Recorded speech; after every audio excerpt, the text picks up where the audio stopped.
I still remember the morning I couldn't button my own shirt. My fingers felt like they belonged to someone else, stiff, swollen, and absolutely useless. After decades of typing, gardening, playing piano, and just living life, my hands had finally betrayed me. The doctor's diagnosis was blunt: it's arthritis. You'll need to adjust your expectations. Adjust my expectations. I was only 62. Was I supposed to accept that I couldn't open jars, type without pain, or even hold my new granddaughter without wincing? That wasn't a future I was willing to accept. And thankfully, I didn't have to. You know, it's funny how we take our hands for granted until they stop working. I'm James, and this is the story of how I regained control of my hands after arthritis nearly stole my independence. If you're watching this because your hands hurt, feel stiff, or just don't work like they used to, please know you're not alone, and there might be more hope than your doctor has offered. Let me take you back to where it all started. 3 years ago, I noticed a dull ache in my knuckles after gardening, nothing serious, just the kind of soreness you might expect after a day of working with your hands. But unlike normal soreness, it didn't go away. Instead, it invited friends. Stiffness in the morning, swelling around my joints, and this awful grinding sensation whenever I tried to make a fist. The pain became my constant companion. I'd wake up with hands so stiff I'd have to run them under warm water just to brush my teeth. Simple tasks became humiliating challenges. Opening a water bottle, a 10-minute ordeal. Typing an email, I'd need to rest every few minutes. And my woodworking hobbies, completely abandoned. My doctor confirmed what I suspected: osteoarthritis in both hands, particularly bad in my thumbs and first knuckles. The x-rays showed the classic signs: narrowed joint spaces, bone spurs, the works. He prescribed anti-inflammatories, suggested I take it easy, and hinted that surgery might be in my future if things got worse. I filled the prescription and resigned myself to a future of limited hand function. For about 6 months, I lived in this fog of pain medication and lowered expectations. I stopped playing with my grandkids the way I wanted to. I declined dinner invitations because I was embarrassed about struggling with utensils. My world got smaller as my hands got stiffer. But here's the thing about rock bottom: sometimes it forces you to look for different solutions. My turning point came from an unexpected source: my 87-year-old neighbor Margaret. I noticed her gardening one afternoon, her fingers nimbly working with tiny seedlings. When I mentioned my hand troubles, she just laughed. "I had it worse than you 10 years ago," she told me. "Could barely hold a teacup." But I refused to let these old hands determine what I could and couldn't do. Margaret introduced me to her occupational therapist, a specialist in hand rehabilitation. And that meeting changed everything. The therapist explained something no one else had bothered to tell me. While arthritis can't be cured, the muscle weakness, limited range of motion, and pain can often be significantly improved through the right exercises and techniques. "Your hands have 29 major and minor muscles," she told me. "When arthritis makes you use your hands less, those muscles weaken, making everything even harder. It's a vicious cycle, but one we can break." That first session was humbling. I couldn't do even the simplest exercises without pain. But for the first time in months, I felt something powerful: hope. Someone was finally offering me a path forward that didn't end with "learn to live with it." Before I share the exercises that transformed my hands, let's talk about what's actually happening when arthritis affects your hands. Understanding the enemy is half the battle, right? Osteoarthritis, the most common form, occurs when the protective cartilage that cushions the ends of your bones wears down over time. In your hands, this primarily affects 3 areas: the base of your thumb, the joints closest to your fingertips, and the middle joints of your fingers. When this cartilage deteriorates, bones begin to rub against each other, causing pain, stiffness, and often that characteristic swelling and warmth. Over time, the joints can become enlarged as the body tries to repair itself, creating those bony nodules many of us develop. Rheumatoid arthritis works differently. It's an autoimmune condition where your immune system mistakenly attacks your joint linings. It typically affects the same joints on both sides of your body simultaneously. But here's what many doctors don't emphasize enough. Regardless of the type of arthritis, the surrounding muscles, tendons, and ligaments play a crucial role in how your hands function. When pain causes you to limit hand movement, these supporting structures weaken and tighten, creating a secondary problem. That often causes as much disability as the arthritis itself. That's why proper hand exercises are so important. They maintain and rebuild strength in these supporting structures, improve blood flow to the joints, and help maintain the range of motion that keeps your hands functional. My hand therapy program evolved over time, but I want to share the core exercises that made the biggest difference for me. I'm not suggesting you should replace professional medical advice with my experience. Everyone's arthritis is different. But these exercises formed the foundation of my recovery, and they might help you too. I started with gentle warm-ups always. Never jump into hand exercises with cold, stiff joints. I'd either soak my hands in warm water for about 5 minutes or wear thermal gloves for about 10 minutes before beginning.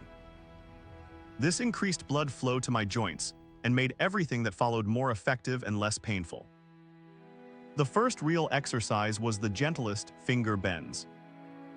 I'd simply bend one finger joint at a time, holding each bend for about 5 seconds, then moving to the next joint.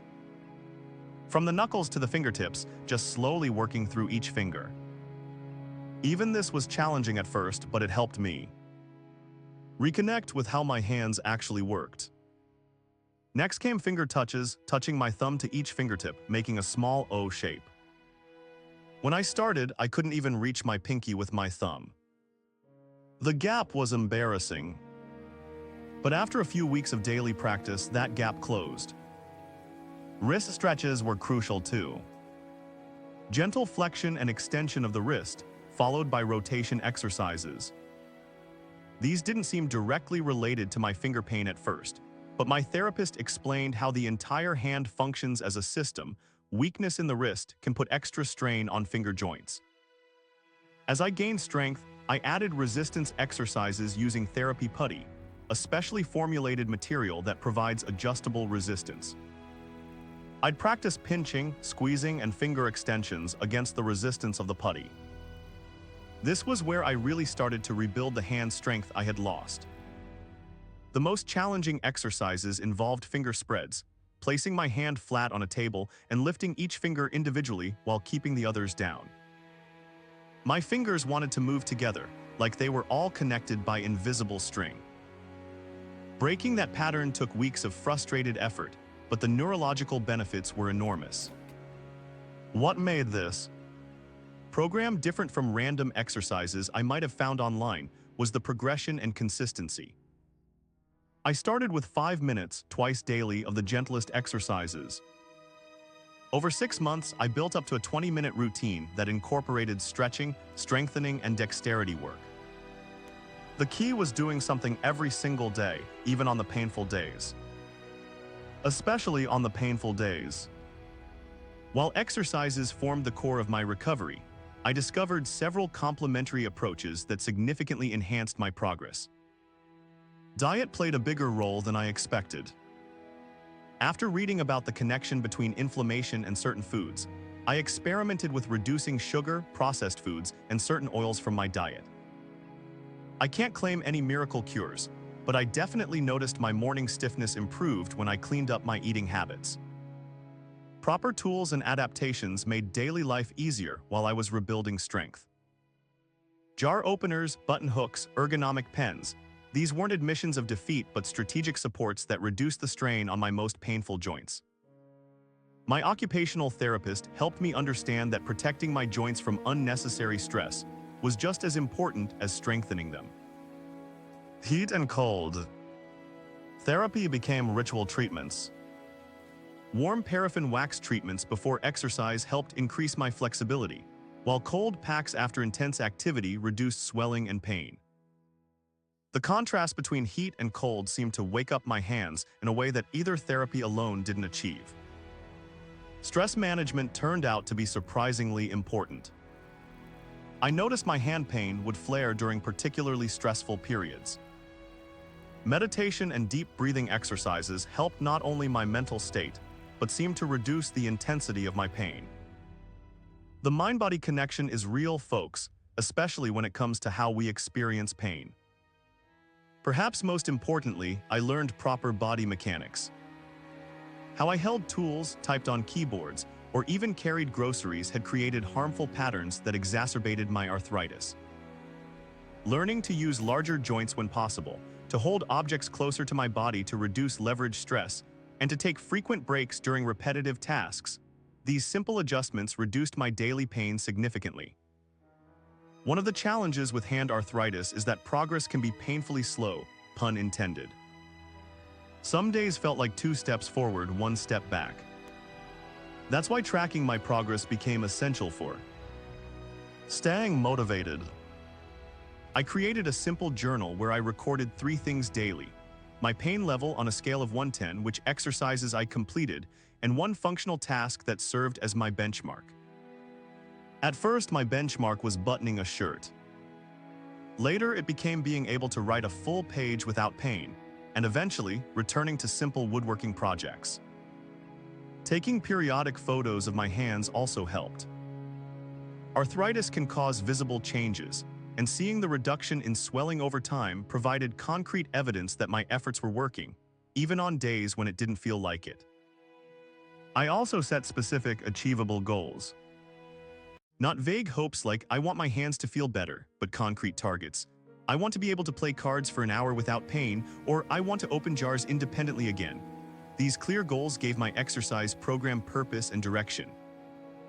Finding a community was another motivation booster. Whether it's an online group, a local arthritis support meeting, or just a friend with similar challenges, sharing your journey makes a difference. On days when I wanted to skip my exercises, knowing Margaret would ask about them kept me accountable.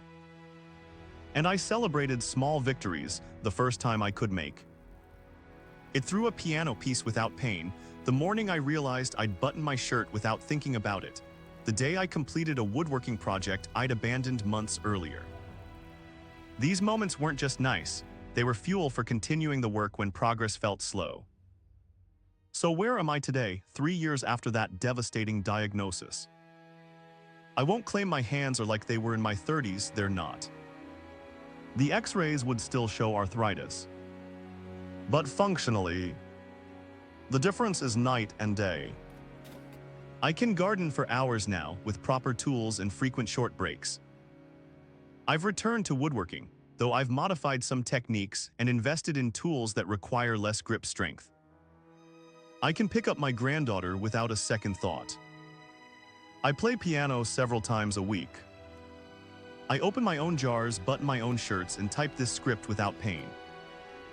My morning stiffness still exists, but lasts minutes instead of hours. The constant background ache that was my companion for months has faded to occasional discomfort, usually only after I've overdone it. The swelling around my knuckles has noticeably decreased. Perhaps most importantly, I've reclaimed my independence and confidence. Arthritis no longer defines what I can and cannot do. It's simply a condition I manage, like my slightly high blood pressure or my need for reading glasses.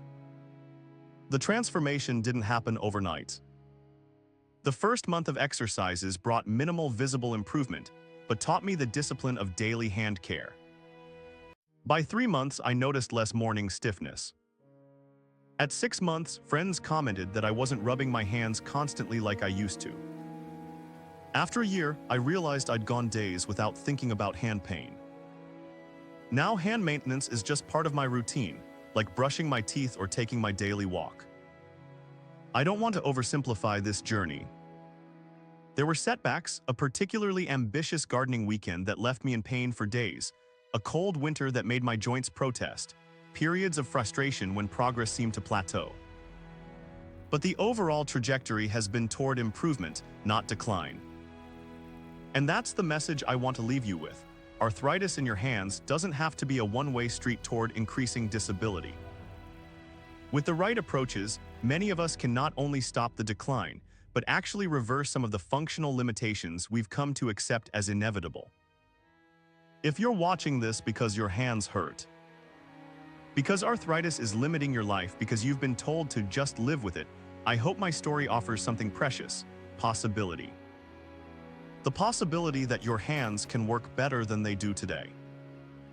The possibility that with consistent effort and the right approach, you might regain abilities you thought were lost forever. I'm not a doctor or a therapist, just someone who refused to accept that my hands were done serving me at age 62. The specific exercises and approaches that worked for me might need modification for your situation. Please consult with healthcare professionals, ideally a hand specialist or occupational therapist, before starting any new exercise program. But whatever you do, don't surrender to the idea that hand arthritis means inevitable decline. Our hands are too important, too central to our independence and expression to give up on without a fight.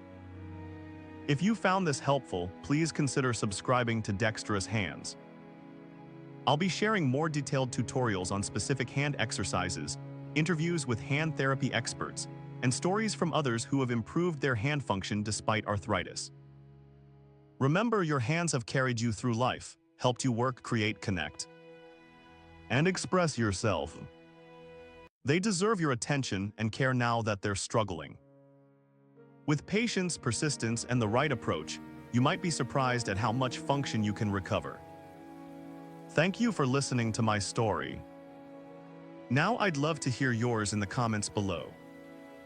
What hand challenges are you facing? What's worked for you? What questions do you have? This channel is about building a community of people committed to maintaining hand health and function at every age. Until next time, keep those fingers moving. Your hands still have so much life to live.